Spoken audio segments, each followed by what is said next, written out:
Thank you. Thank you. Thank you. Hello, Rachel. Hello, Mr. Miller. How are you? I am peachy freaking keen. I missed you last week. We just pretended like we didn't even have any responsibilities last week. Yeah, last week was a busy week. It was busy. I left and went off to Florida for an epic managers meeting. It was fun and exciting. I left Tuesday night. I left Ridgecrest at 8:30 at night. Got to LAX at midnight. My plane didn't leave until 7:30. So those of you who follow me on social media on my Facebook got to see all kinds of cool tips and tricks on how to survive being in the airport for 7 hours. Did you stay awake that whole time? You just stayed awake all night? I think I did. I might have fallen asleep for like a half a minute. I was laying on the floor and I was like, what if someone tries to jack my bag? Someone tries to take my bag. So I put my suitcase on top of my hand and but I didn't really fall asleep. So I just laid there. Then as I got up, I looked up and said, oh, look at that. They changed my gate. So I had to go wobble over to another gate. Yeah, I was like, oh, that's fun. So before you go on, because I do want to hear about it, do our little quick disclaimer. Little quick disclaimer, you are correct. My little quick disclaimer. Hey there, real estate adventurers, just a quick heads up. We are not lawyers, economists, or your personal advisors. This show is for entertainment purposes only. Before you make any big moves, be sure to do your own due diligence and consult with pros.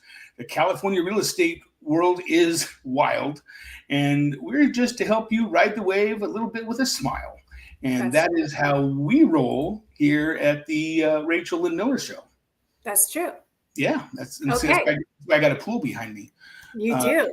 I back do. To Florida. Yeah, back to Florida. So I left LAX at 8:30 Wednesday morning. Flew to Florida. Got to Florida at 3:30. Went and checked in, and I was pretty much exhausted. Got to my hotel. We stayed at Margaritaville, and I purposefully threw all my stuff on my bed because I'm like, if I lay down, I'm out. So I took a shower, got dressed, and went back over to the meet and greet, hung out there, and went to bed at like 11:30. Woke up the next morning at 7:30 and went to all-day meetings and had all kinds of fun and excitement. And Epic told us about new things. One of the cool things, and then I'm like the kid in the back of the class, we're launching a new program where every time anybody at Epic sells a house, we plant a tree. Oh, fun. Yeah. And so everybody at Epic's going to have their own little forest. And I asked if I could burn down someone's forest, and they said, Scott, you can leave now. So where are these trees going to be planted? I asked if we could do it in Ridgecrest, and they said, well, you could, but then Ridgecrest wouldn't be a desert. So I actually didn't get an answer to that. It sounded, if I had to guess, it sounds like it's going to be someplace there's a lot of trees. I don't know the answer. I like Ridgecrest. Sounds like it should be someplace that needs trees. Right. Being California didn't burn or anything last year or earlier this year. It could be somewhere in California. I don't know the answer. But we're going to have like this little mini world that has trees all in it. Epic trees everywhere. There you go. See, you're able to jump around there, and I'm like only have one screen right now. Well, because I'm looking at my phone right now, and we just got an alert. The storm coming in.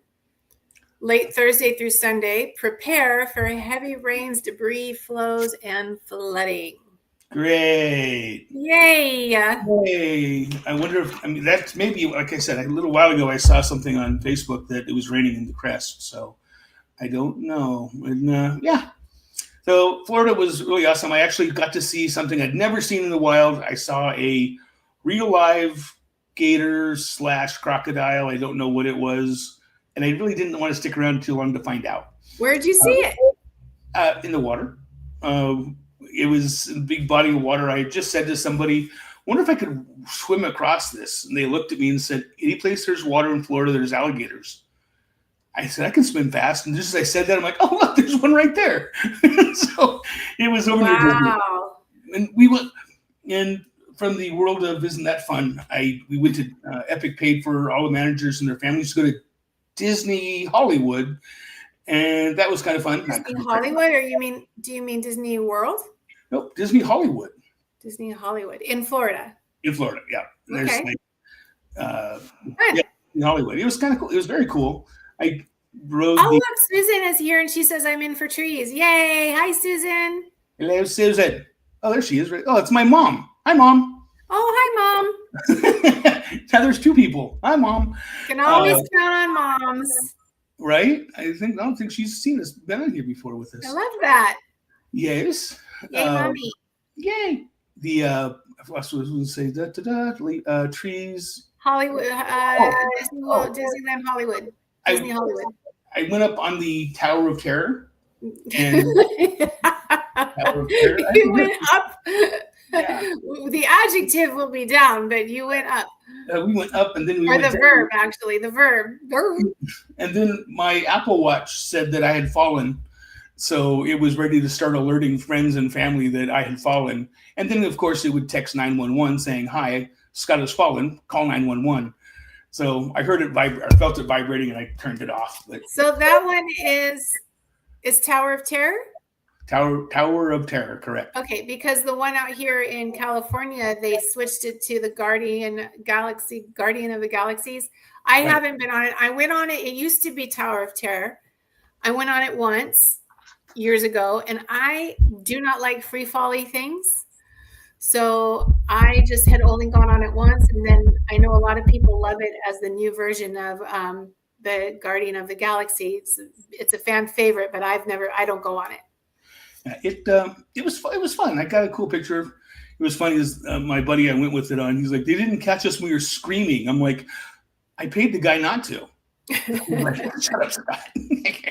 What was interesting is it took us like a half an hour to get to the event, but on the way back it was like 4 minutes, and I was like, "How does that work?"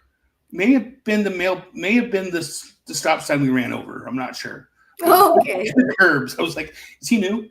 Well, yeah. I have a question for you, Miller. Yes. So I noticed that you put area leader for Epic Realty in Kern County. What does area leader mean? Excellent question. Thank you. Yes, at Epic we have what we call the area leader program, and it's currently we are the only company that has it. And there are agents that I work with that they can call me anytime, and I can give them coaching and come up with other ideas, and I'm there to support them through events, through their listings, through doing writing of contracts, things like that. It's another layer of being able to help somebody. A lot of agencies, they simply can call their broker. If their broker's available, they'll answer. Brokers are very busy. So the Area Leader program is a program that Epic started where it's another layer of people that the agents can reach out to. Last year we had 200, and this year we have 400 that we're growing by leaps and bounds. So that is what the Area Leader program is in a nutshell. Cool. So, switching gears, click. Just before we went on the air, we were seeing, I'm going to call it a trial balloon about this 50-year mortgage. And we both go, ooh, that's interesting. What? And again, I don't have my other screen up, so I'm a little whimpering right now. But I think you said, was it Eisenhower? Is that what you said? No. So what it is recently we've heard Trump kind of spitballing about implementing a 50-year mortgage. And of course, there's all sorts of, people are running around with their head on fire. And it just kind of like got me thinking a lot of things. So yes, it was Franklin D. Roosevelt. He played a key role in creating the 30-year mortgage through New Deal housing reforms. And this was back in like 1933, 1944. That's older than both of us. Yes, during the Depression. So forgive me for doing a little bit of reading, but the creation of the Federal Housing Administration in 1934 under the National Housing Act, the FHA began insuring long-term fixed-rate mortgages, which helped standardize and popularize the 30-year term. So previous to that, pre-1930s, the mortgage field, if you will, looked more like short-term loans. They were like 5 to 12-year loans.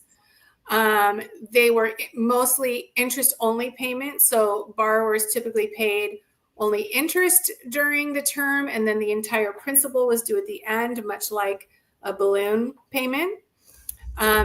There was large down payments, so 30 to 50% of the cost of the home, that was the down payment. So the mortgages were not as high in a lot of ways. And you and I discussed, well, we didn't do research on what the housing prices were back then, but we know that they were much lower than they are now. But we also know that there's a lot of relativity going on. We know that people worked for less money, so things were not the inflation. We're in the world of inflation now.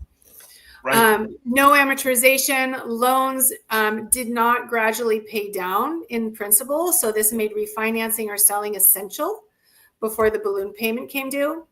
Local lending institutions, loans were often issued by building and loan associations, which pooled community funds and had limited geographic reach. So what the 30-year mortgage did was it took just the elite and the privileged out of the home buying. Previously, if you were very wealthy, if you were elite or privileged, then you can purchase a home. The 30-year mortgage brought home ownership into the middle class. And that is because, obviously, the 30 years stretched out the payments and it watered down the payments, which is kind of, and I'm thinking, okay, well, if we haven't had of course, there's all sorts of loan products out there, all sorts of different loan products out there. But the longest term loan that we have, I believe, is the 30-year. And somebody might know differently, but that's my educated guess. Is it time to expand that based on a lot of things, two or three of them being that home prices are a lot more money now. People are not people's wages or people's earnings are not meeting the demands of a monthly mortgage. People are not making enough money to keep up with the increase in costs. So spreading something out 50 years will water down your mortgage price. There's pros and cons to it. Your mom says, so if the person buying the house is already older and would not be expected to live 30 or 50 more years, what happens? We don't really know, because this is all just kind of being knocked around right now. But maybe there will be, I don't know if they could put an age cap on it, but I don't know if it would matter any more than it would matter if somebody who's older still has 15 years on their loan and they pass before that loan is paid off. I'm not sure it wouldn't be much different. Yeah, it would. And just again, we're not tax advisors or anything like that, but it seems like it would just be like a regular home.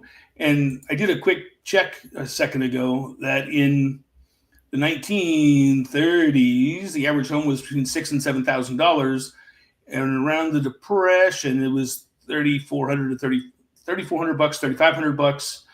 And what were people making? What were people making?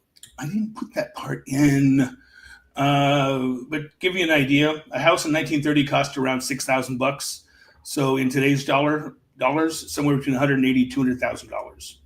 The average annual income in 1931 was about $1,850. So I guess I did put that in. Wow. So the typical new home at $6,800 was roughly 3 to 4 times the annual income. Pretty similar to the 3-income affordability rule of thumb you hear today. True. So that's yeah. So that's interesting. Just some food for thought, and as we spoke on the phone earlier today, the things that came to my mind with a 50-year loan is even with a 30-year loan, do people really stay? Not a lot of people these days stay in the home the length of their loan. Some do. It's a generalized statement, but many do move on. And so what if we've got some young people, let's just, in a traditional sense, a young couple, they're ready to start a family and they want to get into their first home. It typically could be a smaller, more modest home, and a 50-year loan can help them get into it. And then obviously they're going to outgrow it. They're going to want to, upgrade their home at some point, maybe in 8 to 10 years. They're going to look to move, and they could no longer in a 50-year mortgage. You can refinance. Who knows what kind of stipulations would be involved in a 50-year mortgage? Assuming that maybe there aren't any, then these are the imaginative ideas that are coming to my mind. And something we talked about was how long do people actually usually stay in their home? The national average is 12 years. 12 years. Yeah. So if you had a 50-year loan and you stay in it for 12 years, you can do what people do now is pay twice or three times what your mortgage is. And again, it's being spitballed. Right now, there's no legal way to do it. I guess you could do it if you did a owner finance. However, that would be a little weird to do it that way. But I do them all the time. But you can do. I knew it was. She knew it was abnormal. Thanks, Mom. I'm gonna have to make that smaller so I can't even read it even more. People staying in their homes for 12 years. That makes sense. The more I think about it, the more I like the idea. Again, not an economist, not knowing how that would affect everything. But I think there's going to be more chatter about it. So I think it's fun that we're bringing it out into the world as it's being brought out right now. It's not old news. It's bubbling up. Who knows? Does it have to be 50 or maybe we could do 35, maybe 40? Yeah, and I should have did the long math to see what the difference would be. One of the things I saw briefly was it wouldn't take a lot off. In the same breath, define a lot. It comes down define a lot. What's your definition of a lot? Right. Is one person's $1,000 may be another person's $100,000. Right. Because one thing we cannot do is, how the housing market in terms of prices, they will stabilize. We know that. They have stabilized. But unless something really terrible happens, housing, we're not going to drop. There can always be another 2008 in a sense, Right. It could happen, but we can't bank on it. We don't want it to happen. There's so many other repercussions wrapped around that. So my point is that we're always going to be looking at the prices that homes are on right now. That's where they're going to be. It's where they are. Can't change it. Right. They're not going to dip $200,000. It's just not going to happen. It's just not going to happen. No, and we don't want to put that out there that it will. No, because other bad things are happening if that happens. Right. So there has to be a lot of thinking outside of the box to help people get into homes. Another statistic that I heard today, which was in relation to the 50-year mortgage, was that the first-time homebuyer age is now the average of 40 years old.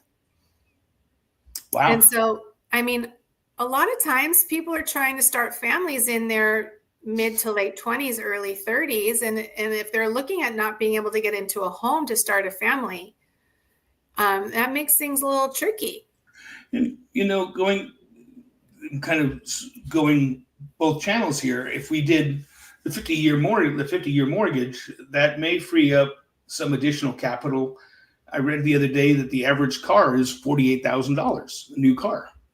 So if we loosened up some of those finances with a 50-year mortgage, there could be additional revenue, I'm going to say. Sure. No, that money would be pumped back into the economy in a whole bunch of different ways. Entertainment, vacation, buying electronics for the home, upgrading a home, buying a car, money for college, all sorts of things. We need to be able to loosen up our money a little bit. And I don't think that thinking outside of the box is a horrible idea. That's how inventions happen. That's how things happen, is thinking outside the box. Hey, what if we did this? How about this? Right. And you and I have both heard, I guess there's nobody buying houses. On the contrary, people are buying houses. Are there some things happening in the economy? Absolutely. Is there crazy squirrel? Sorry, I saw a dog walking past my window here. He's a cute dog. Are there crazy things happening in the economy? Absolutely. However, people are still buying houses. Still, people need to live someplace. Like where I'm at in Ridgecrest, I'm a huge military town. People are still in the military. People are still going back and forth between their homes in Ridgecrest, and some people live on the East Coast. They're there on the weekdays and go home on the weekends. And I'm the first to say, home pricing in Ridgecrest is dramatically different than selling Sunset. That was a plug.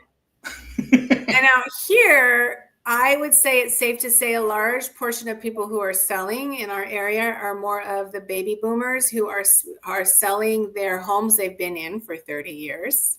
Right. And they've got a beautiful amount of equity, and they're using that money to move into either a retirement village or assisted living. They're using that money to help them go into the next step of their retirement. Now, I have a really good friend of mine who is a very successful realtor and had a home down in Elk Grove, California, and said, "Hey, why am I doing this?" So he holds his house. He sold his house, and he moved into a double wide mobile home in a mobile home park, and paid for it. Paid $190,000 for it. So he downsized. Oh, it was actually bigger than his house. Financially downsized. Absolutely, financially downsized. Paid for his house, and now he pays $136 or $145, something like that. And amazing. He gets his yard mowed. And again, that comes down to definitely check with your financial advisor before making any decisions. That's another plug. Definitely check with people like that. There are different options that work for people. And that's all I've got to say about that. Yeah.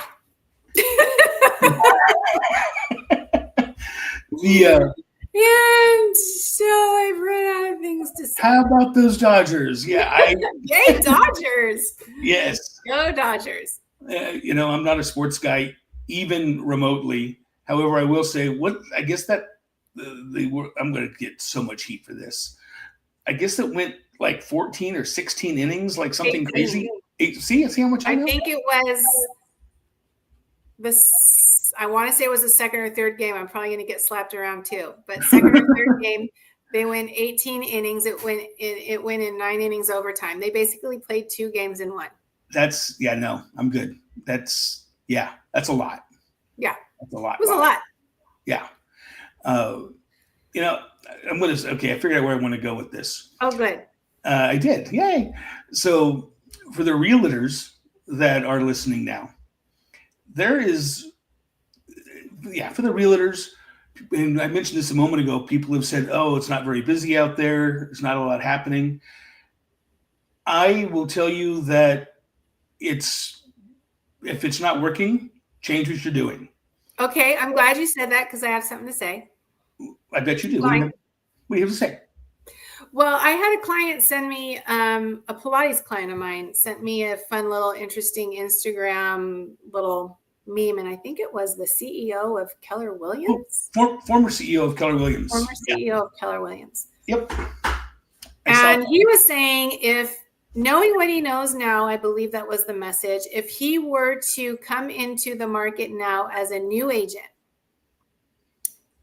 he would pick one focus and don't spread your focus apart in a million or 5 different ways.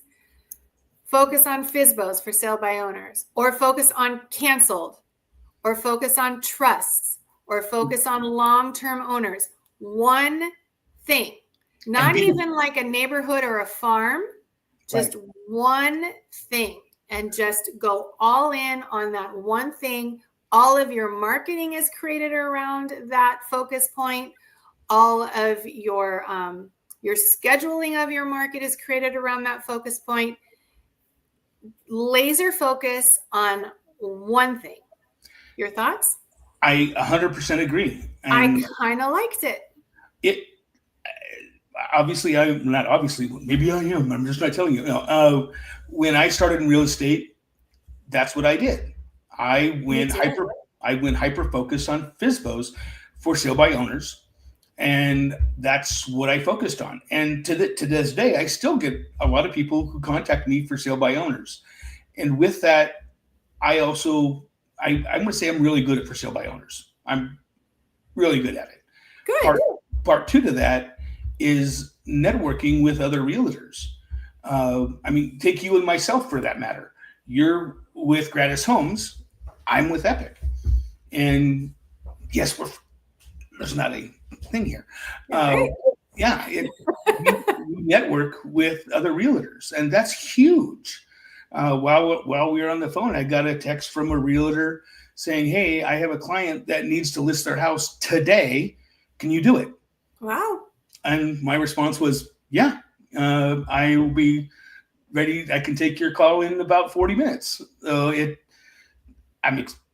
It's all about networking, and that's an agent from another company who likes, knows, and trusts myself to get this house listed.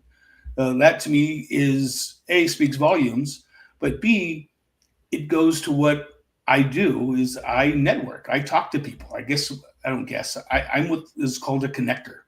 Is someone needs something, they say, "Hey, let's call Scott and figure out what we can get connected to." And I agree with the former CEO of Keller Williams. It is weird. Every time he does that, he's in his car. I do follow him, and he's in his car. I'm like, interesting. It's part of his brand. But yeah, I mean, we do spend a lot of time in our cars. A lot of time, yes. But for the realtors out there, be the best at one thing before spreading out. There are people that spend hundreds of thousands of dollars on leads. And it can work if you have the hundreds of thousands of dollars to spend on leads. And a team to follow up on all those leads. That is a big thing. I see a lot of people talking about, "Oh, I do this and I do this and I do this." And I find them after their conference or after the meeting. I'm like, "So how many assistants do you have?" "Oh, I have 5. I have 5 or 6. You never said that. Right. And then the new agent out there says, "I don't understand why I can't do that." If you had 5 or 6 people following up, you probably could. Right. There's a difference between having a business and running a company. Those are two different things. Absolutely. And being a full-time agent and being a part-time agent my hat is off to people that do both, that have a full-time job and do real estate. I couldn't do it. I tried, and it doesn't work. I'm not able to help my customers the way I want to help them. In the same breath, sometimes I think when you look at Rich Dad Poor Dad, you're like, "Yes, that's Scott Miller on that." Is when you have a bunch of closings, you're like, "Woohoo!" And then you're like, "Oh, what just happened?" So it's important to A, budget, B, read Rich Dad Poor Dad. And Rachel, I'm still going to give you mad props for your 12-week year. 12 weeks. Yeah, we have been working on a 12-week year. And you get mad. You get mad props. Or do I just get mad? No, you get mad props. When I talk during the week, and you're like, "Hey, I just did this, this, and this." I'm like, you know what? That 12-week year thing seems to work. I was actually on a call last week with some other managers and happened to mention your name. I said, one of my friends and my co-host over at Gratis Homes, they're doing this 12-week year thing. And everybody's like, 12-week year? That sounds scary. I'm like, it is, but it seems to be working. So, it's 12-week year, written by Brian P. Morin and Michael Lennington, and partner and founder Shane Hawes of Gratis introduced this to us the beginning of October. We actually, as a team, read it in September, and then we started implementing October 1st. And right. You know what that means? It means time is up. It means we're at our 30-minute mark. Was that the gong? Is That Bigfoot was- going to come and pull me off of the stage? That's my favorite. Well, that's good because I don't really need to talk about that anymore. I should stop playing. Rachel, how do people get a hold of you? They can email me at rachel@gratishomes.com, and they can also check out my website, rachelmoreno.gratishomes.com. Awesome. And I can be reached via carrier pigeon or homeswithscottkmiller.com. Or you Smoke can signals. Smoke signals work well too. Or bubbles in the pool. Boop, boop, boop. Or you can give me a call or a text. Texts work way better than calls right now I'm getting blown up with spam calls like crazy. 760-264-3501. 760-264-3501. And next week we have a guest. We do have are we doing our buyer's agent? Buyer's agent, Josh Tario. He's a teammate of mine. Ooh, wouldn't it be fun if I'll talk to you offline. I have an idea. Could be interesting. Yeah. So cool. Yeah. Well, I will jump away and go pick up my friends I need to go pick up. And we will talk again soon. Adios. And listen to us, talk to us. Any questions, call us, text us, smoke signals, or even reach out on your Rachel, what number podcast is this? I don't know. I don't know.